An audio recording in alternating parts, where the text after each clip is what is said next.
இந்த இடம் சோழாவரம் கார்னரோட பக்கத்தில் இருக்கிற மெயின் ரோட்லேயே இருக்கிற அப்வுட் லேண்டுங்க. செம்ம சூப்பராக இருக்கும். பக்கத்தில் ஃபுல்லாக வீடுகள்லாம் அருமையான வீடுகள்லாம் இருக்குது. அந்த வீடுகளுக்கு பக்கத்துலேயே இருக்குது.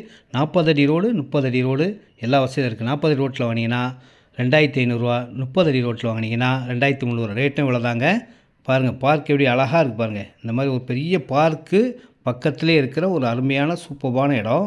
உள்ள இந்த வீடுகளும் வரப்போகுதுங்க. வீடு வந்ததுக்கப்புறம் இந்த பார்க்கு வீடுகள்லாம் பார்க்க பிரம்மாண்டமாக இருக்கும். எங்கேயோ வெளிநாட்டில் இருக்கிற ஒரு ஃபீலிங் உள்ளார அளவுக்கு சூப்பரான ஒரு நல்ல இடம். ரேட் பார்த்திங்கன்னா 2300 2500 அவ்வளோதாங்க ரேட்டு. ஒரு 720 ஸ்கொயர் ஃபீட் வாங்கினா கூட 16,60,000 வரும். பஸ் ரோடுக்கு மேலே பக்கத்துலேயே ஒரு பெரிய காலேஜே இருக்குது. பஸ் ரோட்லேயே இடம் எப்படி இருக்குது பாருங்கள். சும்மா கலக்கலாக ஒரு இந்த சரௌண்டிங்கில் இந்த மாதிரி இடம் இருக்காது. அந்த மாதிரி ஒவ்வொன்றும் உருவாக்கிட்டு இருக்காங்க. வந்து பார்த்தீங்கன்னா 100% பிடிக்கும். ஃபேமிலியோடு வாங்க. நன்றி.